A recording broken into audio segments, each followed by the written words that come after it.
I will call to order this meeting of the Tennessee Advisory Council on Workers' Compensation on Thursday, February 18, 2016, at approximately 1:30 p.m. Central Time in the Legislative Plaza at the State Capitol in Nashville, Tennessee. I'm David Lillard, Tennessee State Treasurer and Chair of the Council, and I welcome you to our meeting today.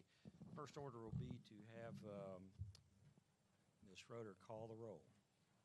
Treasurer Lillard. Here. Carrie Dove. Bruce Fox. John Garrett. Bob Pitts. Gary Selvey. Paul Schaefer. John Burleson. Jason Denton. Sandy Fletchall. Dr. Graves. Abby Hudgens. John Harris. Here. Lynn Lawyer. Here. Jerry Mayo. Here. Dr. Merle. Here. Greg Ramos. Here. Mike Shinnick. Here. Chairman, you have a quorum. All right, thank you. As you heard from the responses to the roll call, we have John Harris and Lynn Lawyer, members of the council, on the phone with us today, and I believe that's all we have on the phone. We'll proceed now with the next item, which is approval of the minutes of the October 14, 2015 meeting. Are there any corrections, comments, or other additions in regard to those minutes? If not, Chair will entertain a motion to approve. Motions, is there a second? We have a second for that. I can second it as an administrative matter. All right, we'll just do this by a voice vote. All those in favor of approval of the minutes of October 14 signify by saying aye. Aye. Those opposed, no. Aye. The ayes have it, and the minutes are approved. All right, moving on to the next order of business, which is new business. We have several items of legislation before us today. The first is House Bill 1553, Senate Bill 2563 by McCormick and Norris. Let's see here. I believe we have Mr. Troy Haley here to speak on the bill. Would you state your name again and also state your affiliation? Yes. Okay. Can you hear me? Okay. Speak loudly. All right. Thank you, Chairman. And give us that name one more time and your affiliation, just for the record. Okay. Troy Haley, attorney and legislative liaison for the Bureau of Workers' Compensation. Thank you, Chairman, and members of the council. Before I introduce our 2016 bill, House Bill 1559, I want to introduce a couple of three folks that we have here in the audience with us. In addition to Administrator Hudgens, we also have our medical director, Dr. Robert Snyder, and our chief judge of the Court of Workers' Compensation Claims, Ken Switzer, Judge Ken Switzer, and Judge Marshall Davidson, the presiding judge of the Workers' Compensation Appeals Board. All right, and in your materials, I believe you all have sort of a summary or talking points of our 2016 administration bill. I don't want to just read this, but I'll sort of point out some highlights, or maybe better discuss two or three questions that I've been asked when I go to meet with some of the members of the committees and the General Assembly. Sometimes they'll ask me first, right off the bat, well, is anybody talking about this bill? Is anybody asking you questions about any part of it? So I have had 3 or 4 questions. First question is, we just reformed workers' comp in 2013. Are we reforming it again? And the answer to that is no. These are just some clarifications, maybe to correct some inconsistencies in the language. Our court judges work with the statute and within their rules on a day-to-day basis, and some things come up that they need to have tweaked, so that's primarily what we're doing here. Next, we're changing the name of the Workers' Compensation Appeals Board to the Court of Workers' Compensation Appeals, and that's in our proposed bill. Why do we need to do that? There's been a lot of confusion about what a board does versus what a court does. There's some confusion about which court is the trial level court and which court is the appellate level court. And the answer to that is the Court of Workers' Comp Claims is the trial level, and the Workers' Compensation Appeals Board is the appellate level. Most of the people that I've talked to in the General Assembly thought it was the other way around. They didn't understand that's the way it worked. So there's some confusion about the word board. Recently, we've had an issue with one of our orders being ignored by another state. It's an out-of-state employer that was uninsured. We've issued orders. The orders have been ignored under the Uniform Enforcement of Foreign Judgments Act. The language is fairly clear that it has to be a court determination from one state to be given full faith and credit in the other state. So that's another reason that we have proposed the name change from Board to Court of Appeals.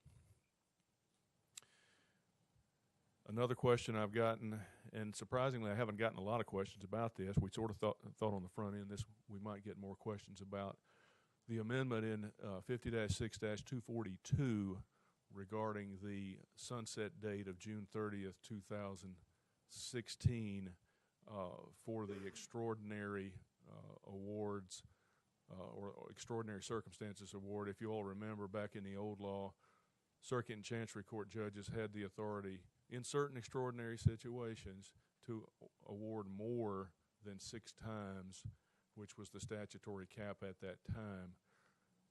Order more than 6 times but less than permanent total disability. That was in the old law. When the Reform Act was put into place, and I wasn't involved in that, but Administrator Hudgens certainly was, and probably most of you as well, our court judges were allowed to have that in extraordinary situations to order something more than permanent partial disability but less than total disability in certain extraordinary situations and circumstances. They have not had to use that yet, but we have asked that sunset date of June 30th, 2016 be removed.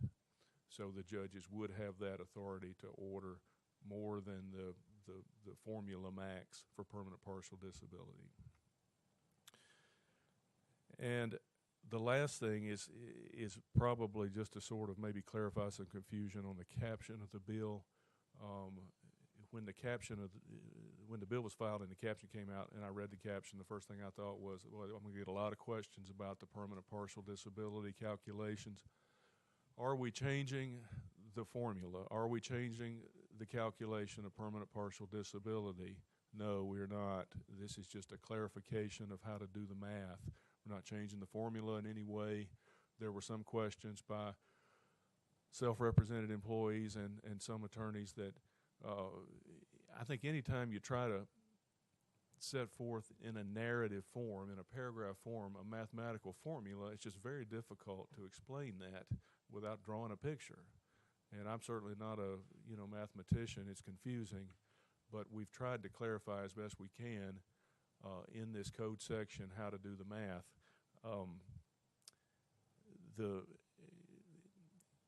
I suppose if you're trying to explain over the telephone how to do math, or even in a paragraph form, it's just very difficult to try to explain that. So we're not changing the formula.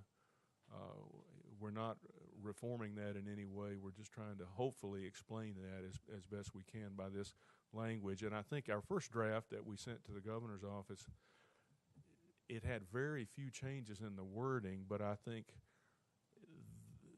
in the governor's office and in legislative legal, they thought it was even more confusing with changing just 1 or 2 words. So there's more than 1 or 2 words changed, but the formula remains the same. And so with all that being said, I'll be happy to try to answer any questions that you might have about any of these matters or any of the other matters in the bill or in the talking points. Any questions of Mr. Haley? All right, seeing none, Mr. Haley, thank you very much. We also have here Mr. Mark Gill, who wanted to address the council on the workers' comp provisions in general that may be somewhat associated with this bill. Mr. Gill, would you state your name and your affiliation for the record, please? Thank you, Chairman Lillard. My name is Mark Gill. I'm a retired businessman. I no longer have any affiliations. I have been coming to Capitol or the Legislative Plaza for over 30 years as board members of business organizations to promote legislation that would enhance the financial well-being of my fellow citizens. Those efforts included tort reform, they included repeal of the death tax, they included collective bargaining reform, and they included workers' comp reform. In my opinion, we have made great progress in workers' comp reform. One of the areas where I think we've made the most progress is with the Workers' Comp Bureau. In my experience, it is the most competent and the most proactive of any governmental agency I've ever worked with. And it certainly is a substantial step up from the litigation hell that we all experienced prior to the legislative changes. Notwithstanding the successes of the reforms to date, I believe some additional important work needs to be done and needs to be done soon. I would like to share with you the recent experience of my son who was injured on the job last April. Up front, let me say that none of the pieces of legislation here would affect my son because they're effective dates. He predates those. And I am not seeking personal redress for him or individual redress. However, I do see his experience as a strong argument for some changes. My son is 25 years old. I'll call him Tom. He's a welder, and through no fault of his own, last April he was injured via an electrical shock performing a company-assigned task. He returned to modified duty in the late summer. He was restricted as to no use of his right arm.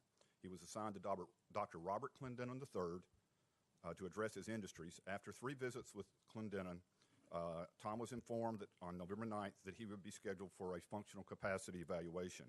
After the FCE, Tom was informed by Sedgwick contract case manager Dana Myers that Dr. Clendenin had placed my son at MMI.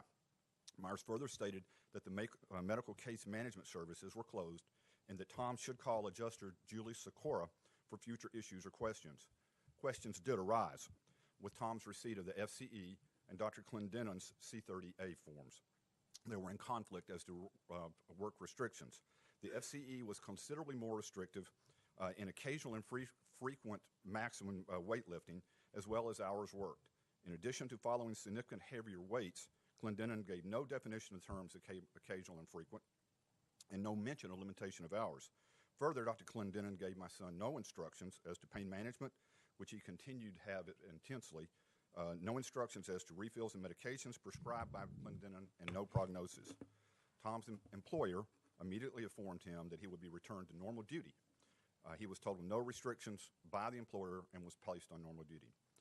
I called Dr. Clendenin's office to seek an appointment to address Tom's questions in addition to restrictions Tom was having to, he was having to prescribe pain medications. I was told Sedgwick would have to schedule my appointment. I asked to schedule an appointment for Tom under private pay, what was denied.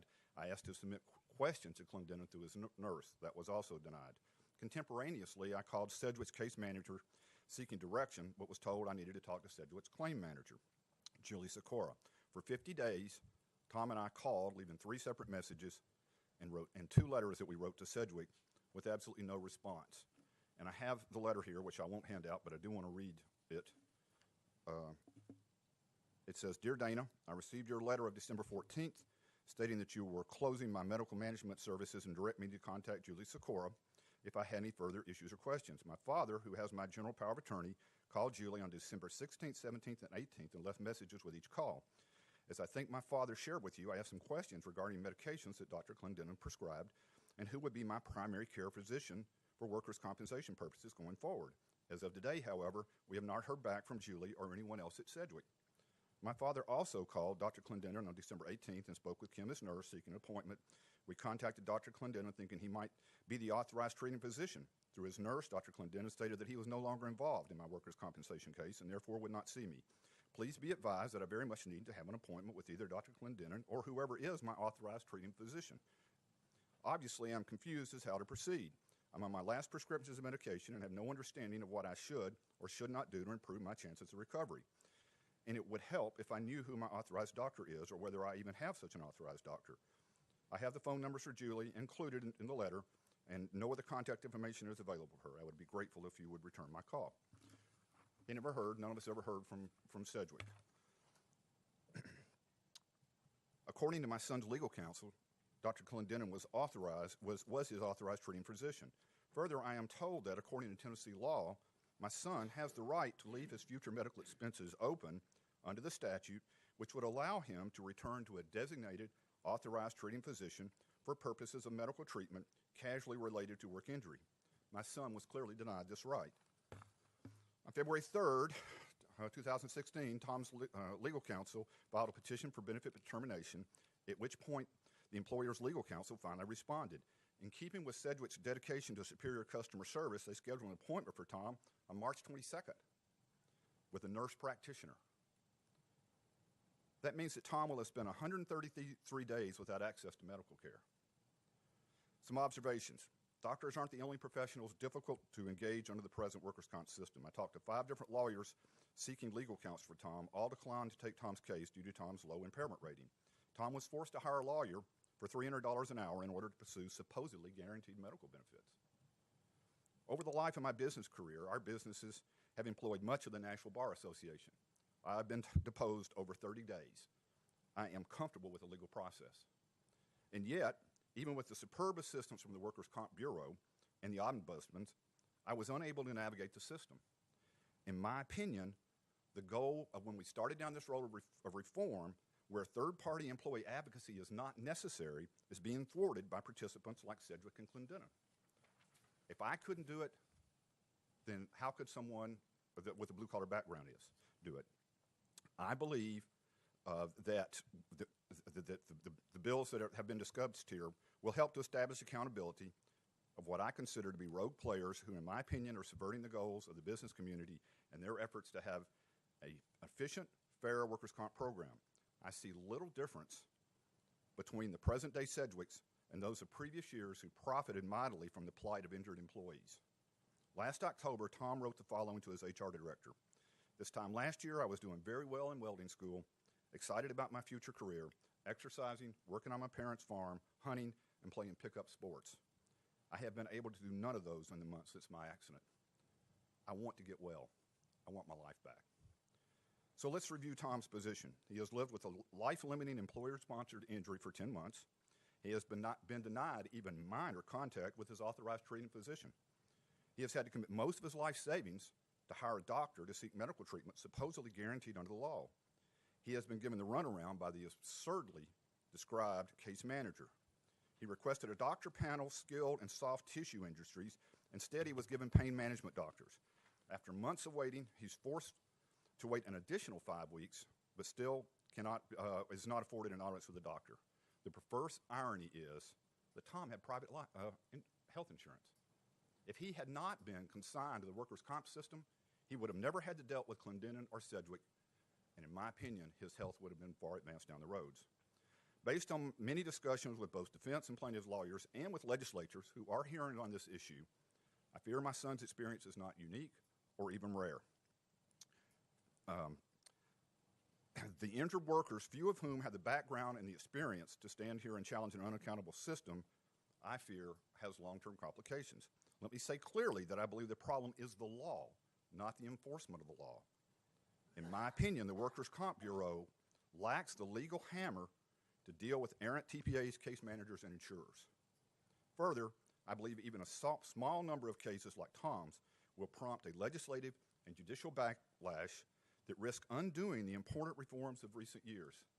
In my opinion, if offending parties are not held accountable, then the business community may well find itself back in courtroom hell. Thank you all for your time. If you have any questions, I'll be glad to All right, any questions, respond. Mr. Gill? Yes, sir. Mr. Speaker, I'd like John Michael Garrett. I'd like to be recognized for a second. Please. Mr. Gill, my name is John Michael Garrett. I'm a practicing attorney here in Nashville, Tennessee. I've been taught law by Marshall Davidson and some mighty fine people out there, and I'd like to echo your sentiments. There are a lot of people who call me on the phone who tell me stories that are worse than your son's stories. There are doctors that won't give MRIs to injured people who are out there, and when the MRI comes back as a torn ligament, the insurance people put up more roadblocks. So I certainly applaud your efforts in coming here today. I think there may be legislation that could help solve some of your issues, and I'll be happy to talk to you after this hearing. Thank you, John. And I appreciate what you say. If I can respond and say, my personal attitude is that what we need is we need more regulatory authority to the regulatory agencies, as opposed to opening the world back up to litigation. And that is what I would support. And there are several bills on the agenda or that were being considered that do those kind of things. But I appreciate your comments. Yeah. Yes, sir, Mr. Fox, sure. Mr. Gill, I'm Bruce Fox. I'm from a small town in East Tennessee called Clinton. Know it My well. You office beat us in gets- football several years. My office gets a half dozen calls consistent with your son's experience every week. And we unfortunately have to tell all of them, I'm sorry, we can't help you.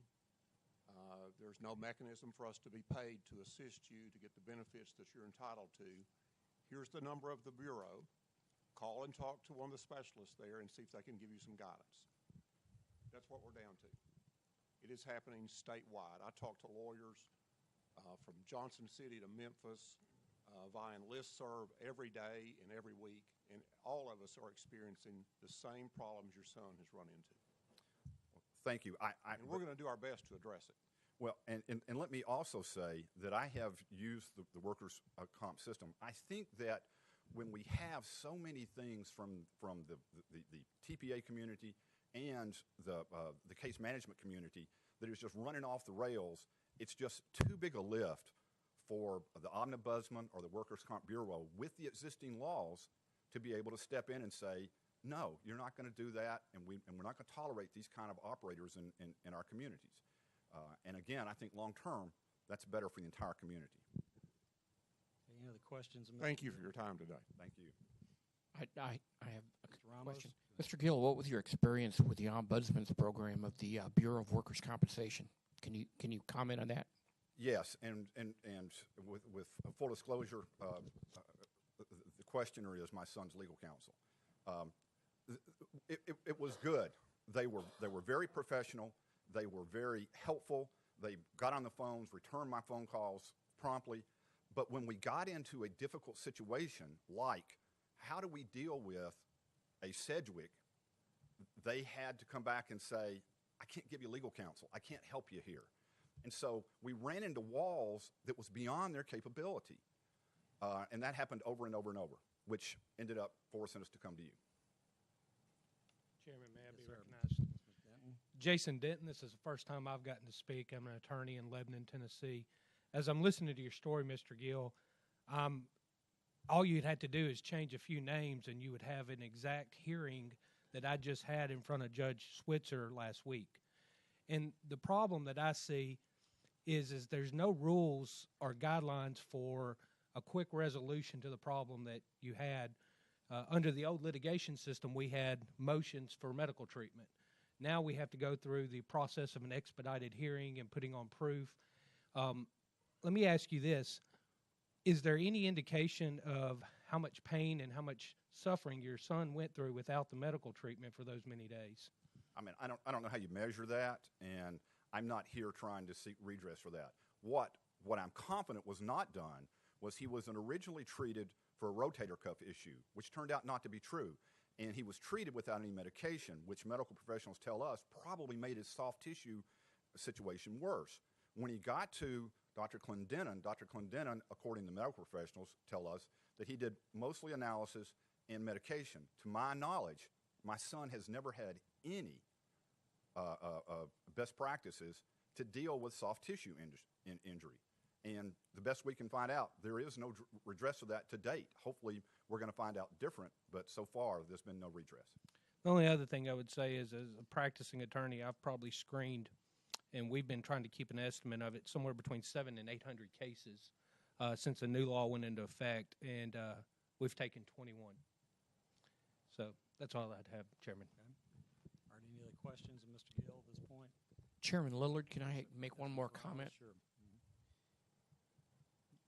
There's one proposed piece of legislation by Senator Gardenhire that's been rolled for this particular meeting.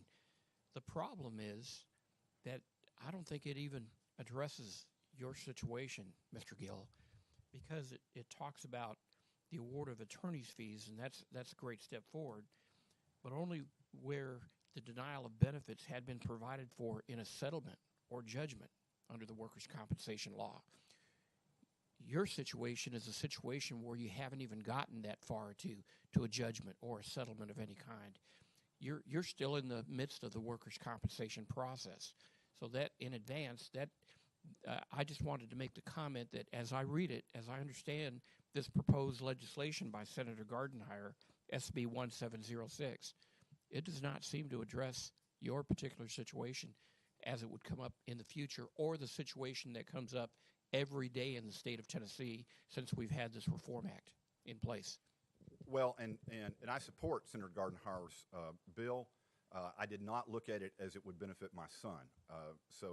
But my fear and my concern is what I call, and I won't mention his name, but what was one of my mentors who had a second-grade education, was one of the smartest men I ever know, could take out his own appendix. His grandkids are now manning the manufacturing lines of our state. He could have never gotten through this system. There's not a prayer that he or his grandkids could get through this system. They have no experience in the legal process, and to me, that's a huge barrier. Now, how we fix that, I don't know. I do not support opening the doors back up to the courtrooms, nor do I support giving automatic payments to attorneys. That's not where I feel like we need to go. We've been there before. It didn't work. But I do think we need to hold people accountable that are thwarting the law, and that's my thrust here. Okay. We want to thank you for your remarks here today. Thank you, sir. You've all been very kind. Appreciate your time. All right. Any discussion on the bill that's before us, HB 1559, Senate Bill 2563 by McCormick and Norris? Mr. Pitts is recognized. Mr. Chairman, with an observation, I'll make a motion.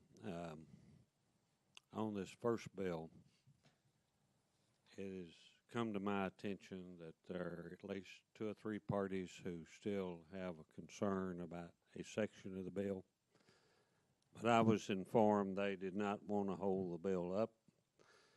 And I've talked to Abby, and she's agreed to meet with anyone who would like to discuss anything in the bill once this session is completed. And all of those parties are present, Abby. So with that, I would move that we put the bill out with recommendation for passage. All right, we have a motion by Mr. Pitts. Is there a second for the motion? All right, we have a second for the motion by Mr. Fox. Any discussion on the motion as made by Mr. Pitts? All right, seeing none, Ms. Roeder, would you call the roll of the voting members on this bill? Carrie Dove, Bruce Fox, John Garrett, Bob Pitts, Gary Selvey, Paul Schaefer. You'll be unanimous. All right, bill goes out with a recommendation for passage.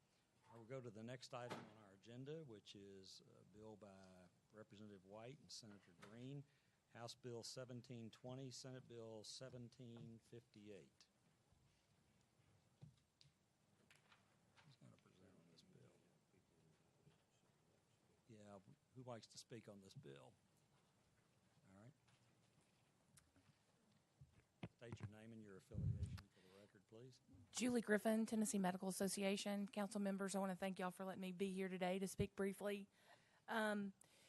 This legislation is brought to you on an issue otherwise in the healthcare community called silent PPO. I'm not going to, unless you all really want a long meeting, I'm not going to go into the details of what a silent PPO is, but it's basically simply put, it's a process by which insurance companies buy and sell access to discounts that providers have agreed to in other contracts.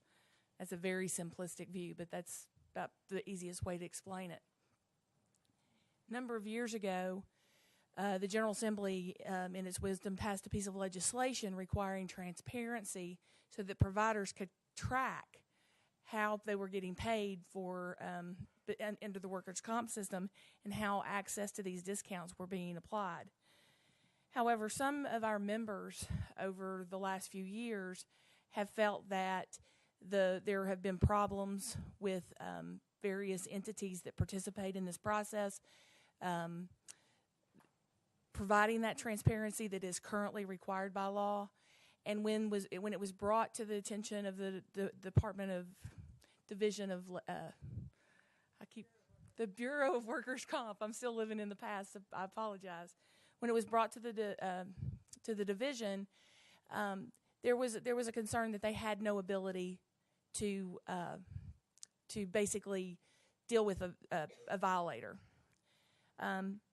Director Hudgens last Thursday was very nice and had us all the payers and the providers in her office, and we sat down. I don't know if you all got a copy of an amendment that was produced. I know they tried to get it to your office earlier today. But conceptually, I won't say that the language has completely been worked out, but conceptually, I think everybody walked away with what the amendment that we're trying to work on would agree to. And basically what it would say is that a provider could file a complaint with the Workers' Comp Division or the Department of Commerce and Insurance.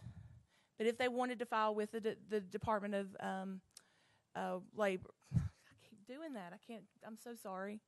The Workers' Comp Division, then it would give the authority to the director to investigate that complaint, but then they would forward that complaint to the Department of Commerce and Insurance with any findings that they may have found in their own investigation.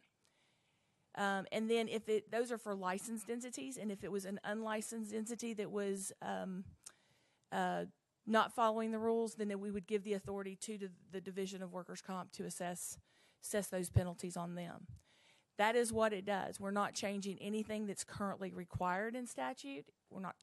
All we're doing is making it very, very clear that there's an avenue for providers to go to seek redress when they feel like the statute's not being followed.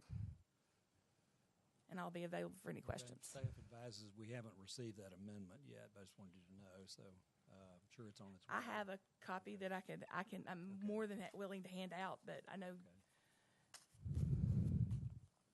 All right. Any questions in regard to this matter, Mr. Speaker? Mr. Pitts, I know we got Everett Signer back in the back. I know about Everett. I'm just trying to get the questions out. Any questions for this speaker here? Okay. Thank you, ma'am. All right. Everett Signer wanted to speak. Everett, come on up.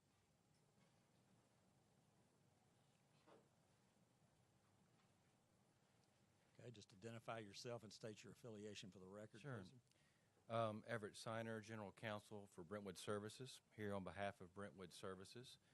We did have a meeting on Thursday, and we agreed, I think, in principle, and Abby can speak more particularly about it, in principle on some language which would give the providers some comfort that the current statute is going to be enforced. We have been kind of throwing back amendments between interested parties, and we just got an amendment earlier this morning, which we're not sure on our side we're comfortable with yet. So I just wanted the council to know procedurally where things stood on the proposed amendment, which would be given to the sponsors. Okay. Any questions of Mr. Signer? Okay, seeing none, thank you, sir. Thank you. Anyone else wishes to be heard on this bill? All right, seeing none, discussion among council members on this bill. Mr. Pitts. Mr. Chairman, since there appears to be a agreement among the parties subject to the details, I would recommend that this bill go out with approval subject to the receipt of the amendment agreed to by both the parties with full support of the council. That's a motion, I see, right? Yes. Okay, a motion made by Mr. Pitts. Is there discussion about it or a second on the motion? Box. Do I understand there is complete agreement between all the parties and the Bureau with the amendment? Well, I believe Mr. Signer just said everybody hasn't really gotten comfortable with it quite yet. The language itself has not been completely agreed to. The concept of which we're trying to reach has. And if we are more than willing to work with them on the language. What if we come back, bring it back in 2 weeks when we meet again? Obviously, it is the will of the council. I think we would have probably agreement by this weekend. But it's obviously we will do. How do we pass it out of here if they don't have an agreement? What if they don't reach an agreement? Then what have we done?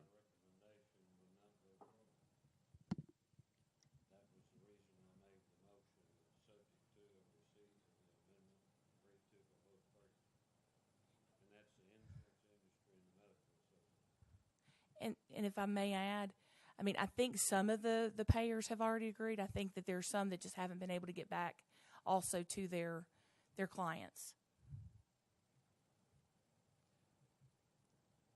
All right, we have a second to the motion by Mr. Fox here. Yes, sir. Mr. Mayo is recognized. How can you pass the bill without seeing the amendment? Well, the chair was going to raise the same thing. In the past, we have always acted on legislative language or legislative suitable language. That doesn't mean that we couldn't do something different, but,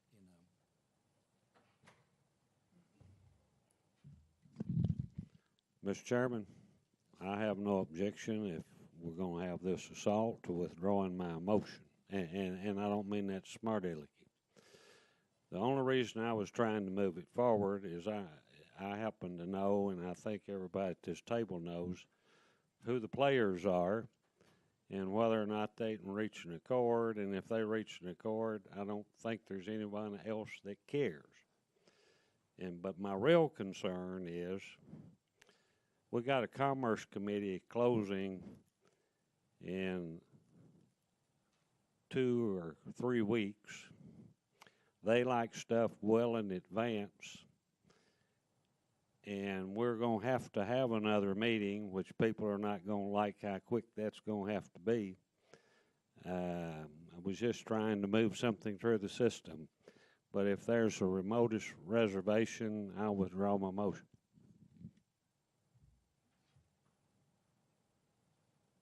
all right, are there reservations by members? I think I heard Mr. Pitts say if there was a reservation, he would withdraw his motion. Well, Bruce had a starting concern, and now he's raised a concern. All right, well, let us look at the schedule here. In terms of the schedule, I know Ms. Schroeder asked people to bring their schedules with them in terms of what meeting date we might be able to have a fairly soon follow-on meeting here right away to deal with this. If members of the community involved believe that they will have an amendment agreed to by Monday, Tuesday of next week, then we ought to shoot to have a meeting along about that time period. Mr. Chairman, it's obvious that it's got to be next week or no later than the first week of March, or we in really deep doo-doo. I'm here every day, so, and I have my assistant treasurer, Ms. Allen, out there who will be happy to preside in the event I'm tied up. So from my standpoint, we can have a meeting anytime you want to. So that wasn't a comment to you. That's to the other members of this council. Just want to be sure it's clear who's holding up their end here. Okay, so all right, very good. What's our schedule look like here? What do members believe about having a meeting, say Monday or Tuesday of next week here?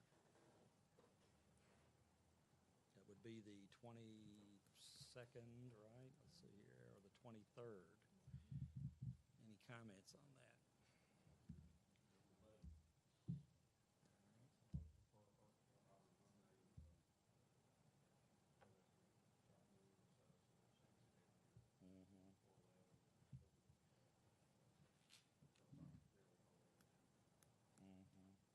Mr. Chairman.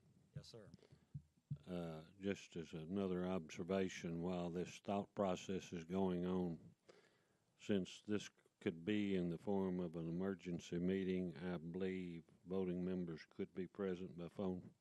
Well, if it is that under the open meeting statute, now I've got a lawyer sitting out there in the audience who's kind of tough on that stuff. So I was just going to point out that since we have 6 voting members and the chair is considered a seventh member for the purpose of a quorum, if I remember correctly, then as long as we have 4 voting members here, including the chair, means 3 other voting members, then we would be able to have a meeting, and others can participate by phone. They don't have to be here physically at that point, so we wouldn't have any issue under the Open Meetings Act for that regard. So I would count as one person, or my designee would, one or the other.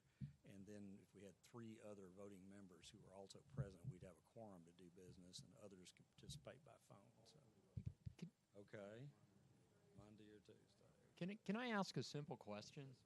If we've got the parties here, is it not possible to find out what your stumbling block is?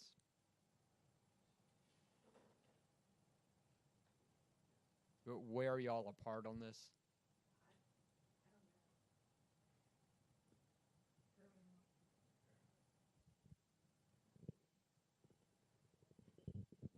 Okay, let's work on this meeting. What time would be best in terms of the members, voting members, and others, non-voting members for Monday or Tuesday?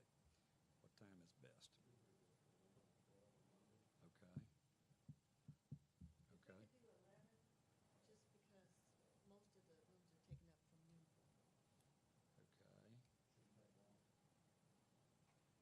All right, 11 a.m. Monday the 22nd. Is that satisfactory to the parties involved in this legislation? Mr. Sinor and others, is that satisfactory? All right. We'll set a meeting for 11 a.m. Monday the 22nd to deal with this bill and any amendment that is brought forward by that time. So, all right, so we'll, without objection then, Mr. Pitts withdraws his motion, I assume, and without objection, we'll roll this bill to that meeting. I still have the question, if we've got the parties here, what's the disagreement, or is it that secret? Anyone want to answer Dr. Merle's question?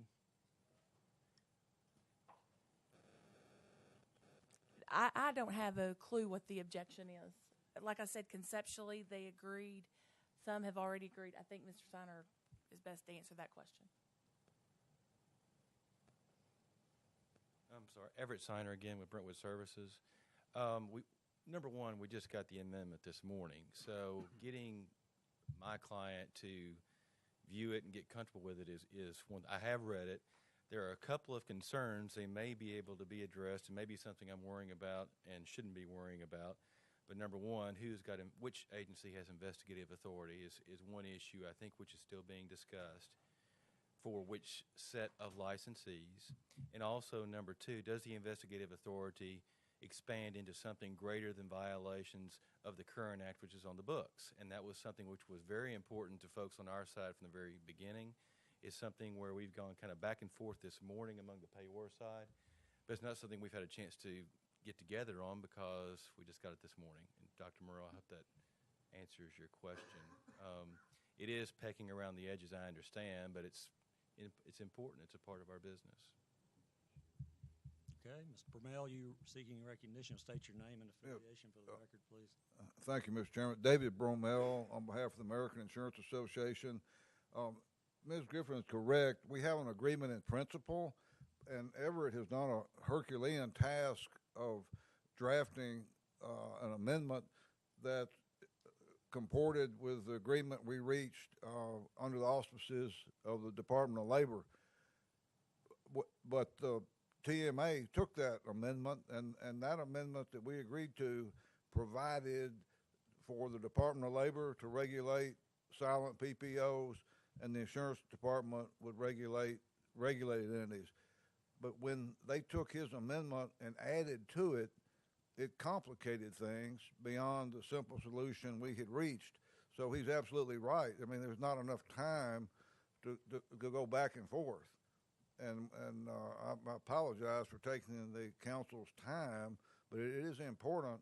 We want to advance the legislation, but we don't want to send something out of this council that's not ripe and ready for committee. So that states the position I think we find ourselves in. All right, very good. We'll take this bill up and any amendment that's proffered at 11 a.m. on Monday, the 22nd, and Ms. Schroeder will get a room designation and get it out to everybody. Mr. Pitts, did you have a comment here before we? Yes, sir. I would just comment to the chair that there are a couple of bills that have been rolled today, and there's some meetings going on that is going to lead to some kind of bill coming back. And so I got a little bit of question, can this first group be ready by Monday at 11 o'clock? I know pretty sure that that second group I've talked about won't be ready by Monday at 11 o'clock.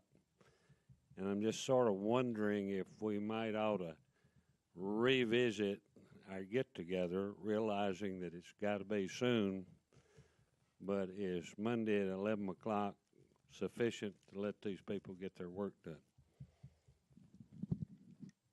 Well, if there are any comments on that, the chair will be happy to entertain it, and we're available to have a meeting whenever the council wants to. I mean, I will comment that during my 28 years experience as a lawyer, a lot of it has to do with how much pressure is put on everybody, and this is the dynamite charge to the jury right here. So, you know, it's time to move on with these matters. So, and lawyers can work on the weekends just as readily as they can work during the week, you know, so. Okay. All right. I thought it was more directed at these two bills that have been rolled. Yeah, I understand. And Bradley.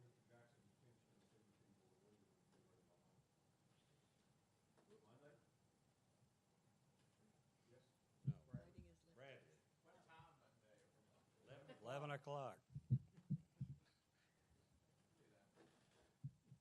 Okay, all right. Wonderful. Monday at Okay, all right. Monday at 11 then. Okay, all right. Okay, very good then. We'll, then, of course, as we said, we're rolling to the Monday calendar, House Bill 1720 by White and Green there. Next bill on our agenda today is House Bill 1795, Senate Bill 2318 by Representative Mitchell and Senator Kyle. Mr. Pitts is recognized. I'm going to try to get out of the lead on some of these bills, but as a council historian, I wanted to make a comment about this next bill. I sort of feel like that it's not within our purview to tell the legislature how it organizes to deal with matters of workers' comp. And I was thinking about this and what has occurred in the past, and sort of have a possible motion that in essence would sort of say that we do not think it's in our purview to comment on for or against this bill. But then to sort of remind the legislature, and this is for all the other players, that in the past we had a joint committee. And the members of that committee, of their own volition, recommended that it be done away with. And that's what I believe Government Ops finally did, but there were recommendations from the Joint Committee. And the reasons were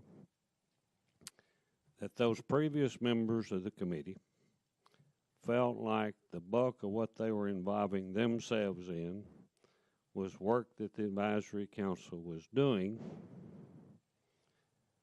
But in addition, the Advisory Council does a number of other things which the Joint Committee didn't do, and that includes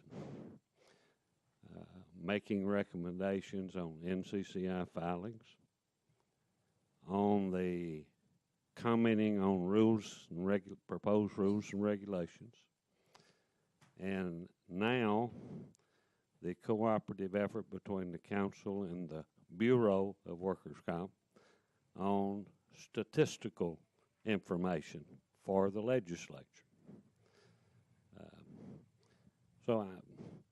What I'd sort of like to do is take that and frame it in just a comment back to the General Assembly. We're not going to tell them how to organize up, but just for information, you need to know this is past history on this subject. Okay, we have a motion by Mr. Pitts to report the bill out with no recommendation with a summary of the comments that he has made. Is there discussion or a second on the motion? All right, second by Mr. Fox. Discussion on the motion. All right, seeing none, Madam Ms. Schroeder, would you call the roll on the motion? Carrie Dove. Bruce Fox. John Garrett. Bob Pitts. Gary Selvey. Paul Schaefer. It's unanimous. Bill is reported out with no recommendation and with an attachment with a summary of the comments of Mr. Pitts attached there too. All right, the next item on our agenda is House Bill 1869, Senate Bill 1706 by Representative Farmer and Senator Gardenhire. This bill's been referred to a few times today. Bless you. This bill is going to be rolled to the next meeting as the chair's information, so without objection, it is so rolled.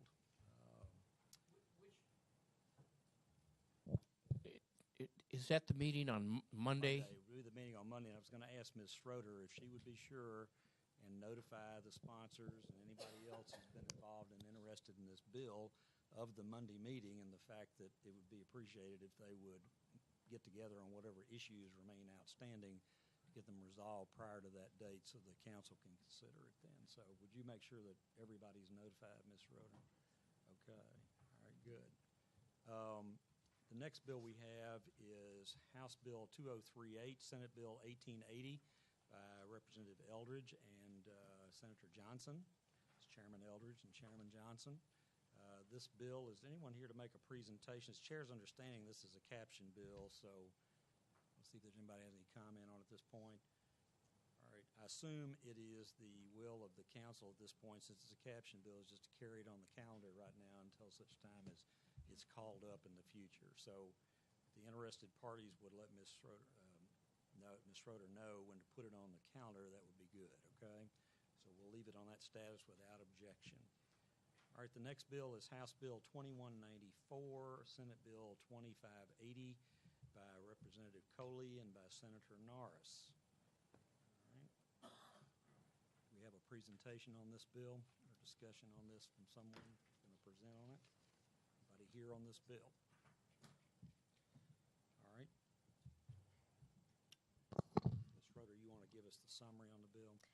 The proposed language in the bill adds that the court is to apportion fault. The proposed language adds, in quotations, provided, however, that the court shall apportion fault to the employer and reduce the recovery awarded to the injured workers or to whom the injured worker's right of action survives on the percentage of fault apportioned to such employer. It would remove recovery from the liable third party for that portion of fault which may be attributed to the employer. And that would cause the court to have to do that apportionment of fault. Okay, is there discussion on the bill? Mr. Pitts. Mr. Chairman, I know for a fact there are a number of entities that have problems with this bill. I know that several have made an effort to contact Senator Norris to determine his intent with this bill.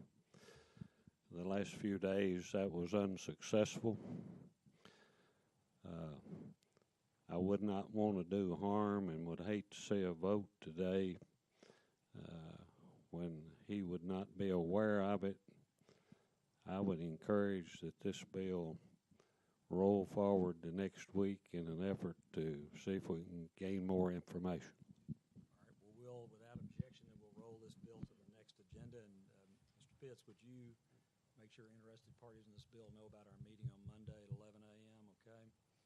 All right, so without objection on that point, that will be rolled to the Monday calendar. Next bill is House Bill 2404, Senate Bill 2482 by Representative Travis and Senator Massey. And let's let's see, I believe we have Mr. Bradley Jackson here to speak on that bill. Brad, would you identify yourself for the record, and if you'd also state your affiliation?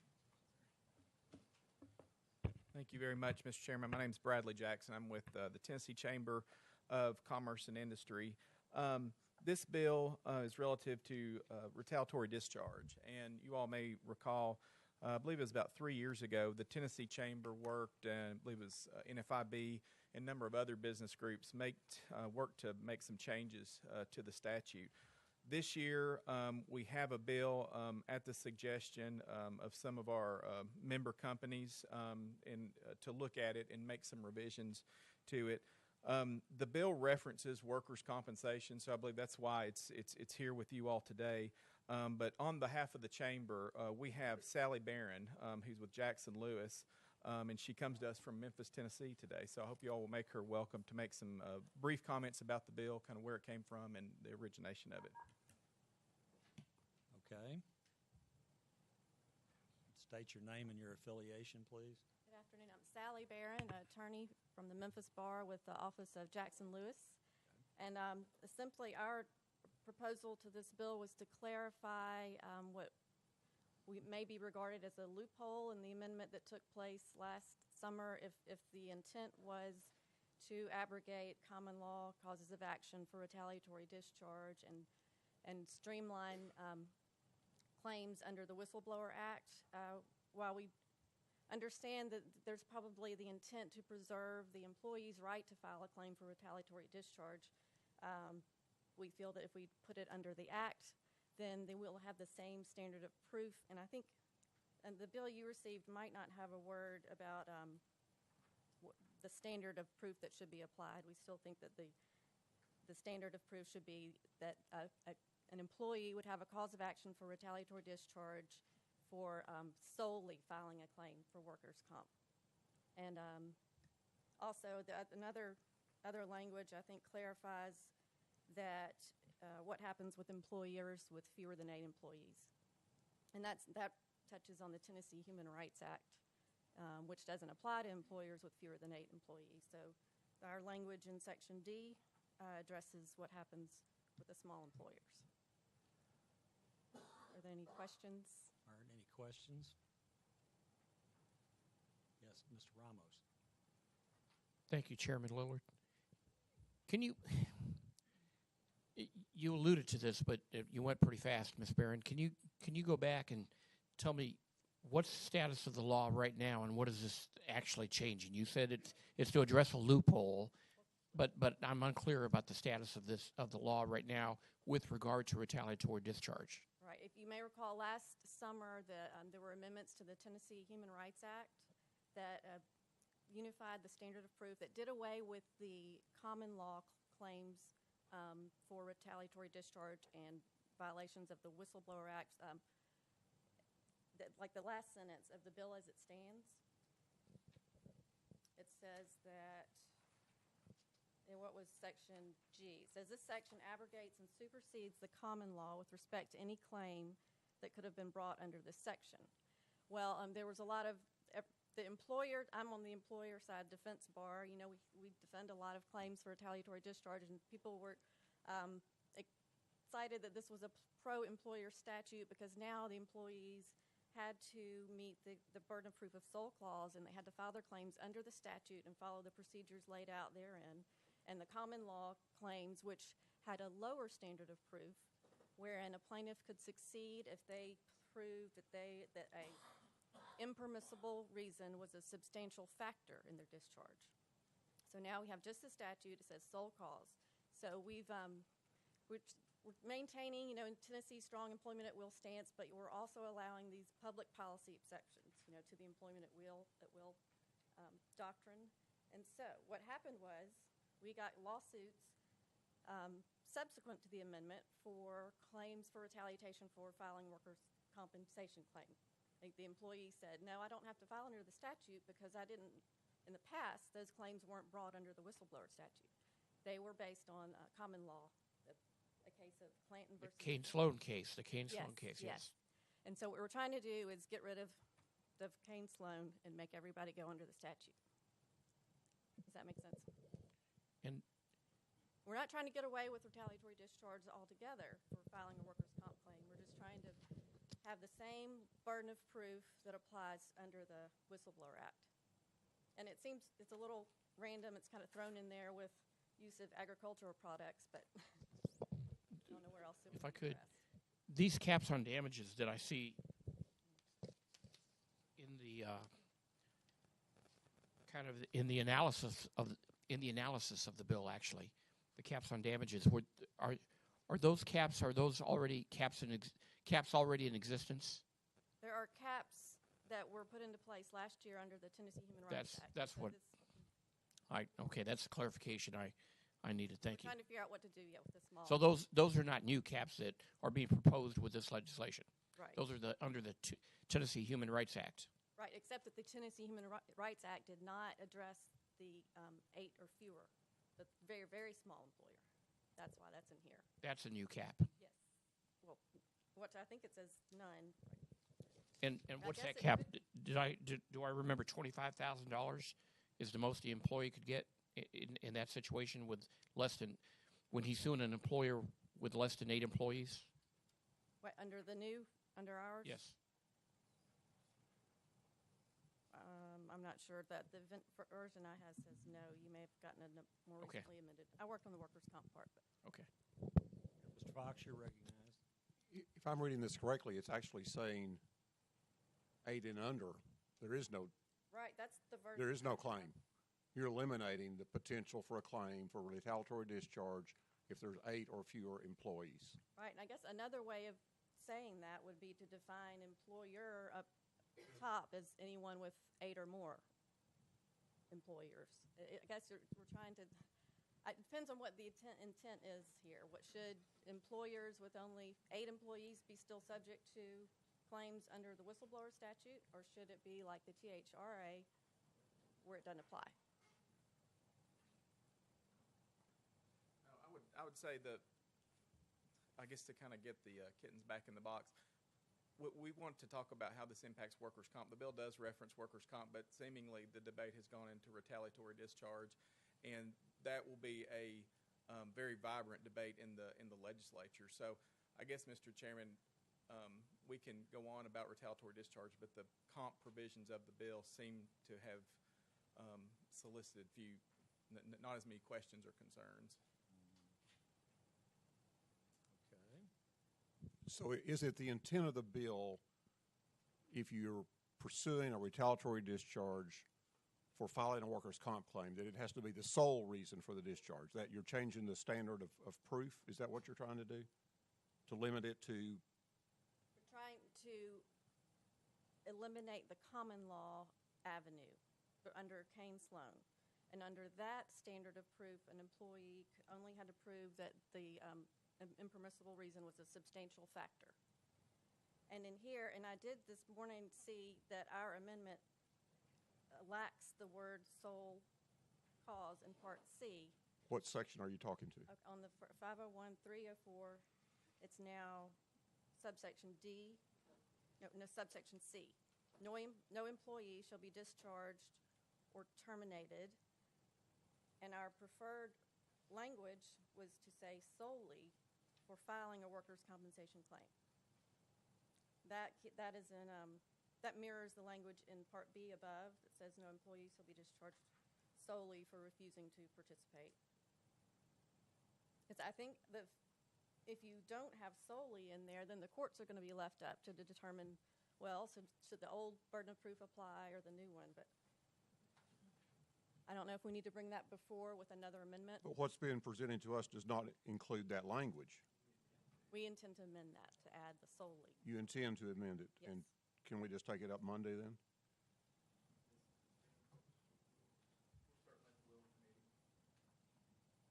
Yes. When is the amendment going to be done? Can we do it this afternoon, or can we?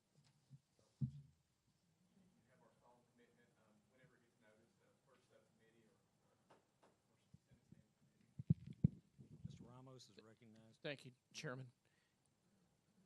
In which court does this claim is this claim heard?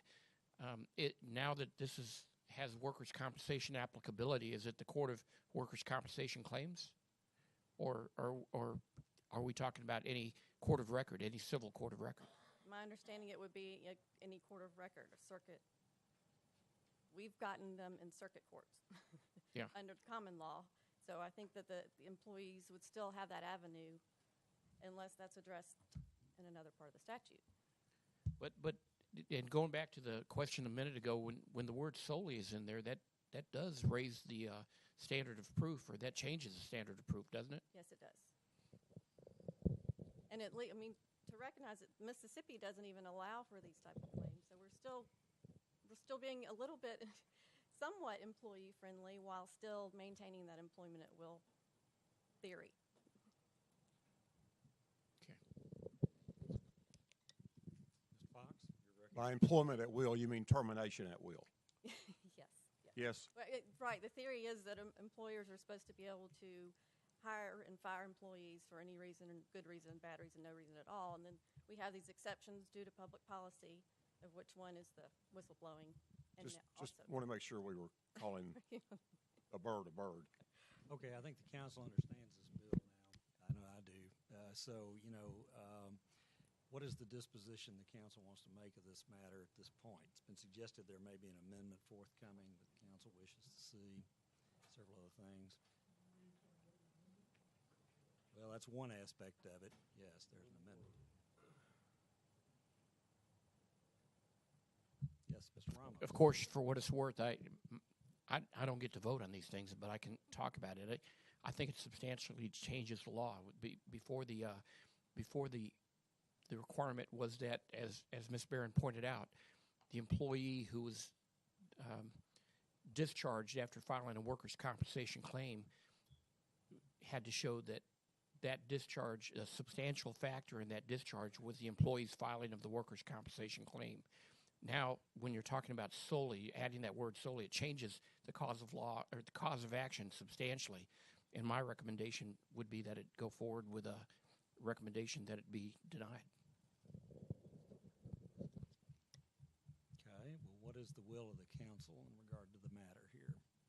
Particularly the voting members of the council at this point, views of the non-voting members are certainly important.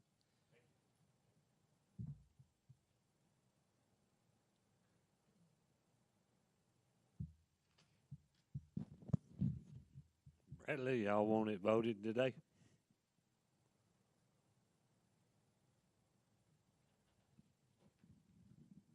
guess I would, in order to get a unanimous vote from the advisory council, what would be the specific request for us to amend the bill? Complete bill. He says a complete bill. All right, Mr. Fox, you're recognized. Do you have a comment on that? Will you have a complete bill by Monday? I believe we can. Yeah, I believe we can. Then I move that we roll it till our Monday meeting. Okay, motion by Mr. Fox for disposition in that manner. Is there a second? Second by Mr. Pitts. Any discussion on that? We'll take a vote without objections or any objection to rolling it to Monday's calendar. Seeing none, the chair declares it rolled to that calendar. All right. Thank you very much. Let's see. The next bill is House Bill 2416, Senate Bill 2582 by Representative Lynn and by Senator Norris. Chair's understanding this bill is to be rolled to the next meeting because there's further discussions going on that. Again, Ms. Schroeder, you will make sure they're all notified and everybody interested in that of the Monday meeting at 11 a.m. and the necessity of concluding any discussions and having legislative language. All right, that concludes our calendar for today. The printed calendar. Is there any other business come before the Advisory Council on Workers' Compensation at this time? Seeing none, the chair will remind everybody our next meeting is 11 a.m. Monday, the 22nd of February. The room will be announced as soon as Ms. Schroeder can get it clarified. Mr. Pitts, you have comments or remarks? Comment, Mr. Chairman. It's my understanding that our agenda today encompasses all the workers' comp bills for us to consider in this session of the General Assembly. Monday now looks like a full day, and I'm just going to make the observation, if it doesn't get resolved Monday, we got to have another meeting. Thank you, sir. Well, as you say, Monday would be good, and we go through this process. As you know, it's an iterative process. It's not the first time this sort of thing occurs. So we'll look forward to the Monday meeting. I want to thank every member of the council, both voting members and non-voting members, for their service and their views on this legislation, which is very important to our state and her people. So with that, without objection, the chair declares the meeting adjourned, and we'll see you on Monday.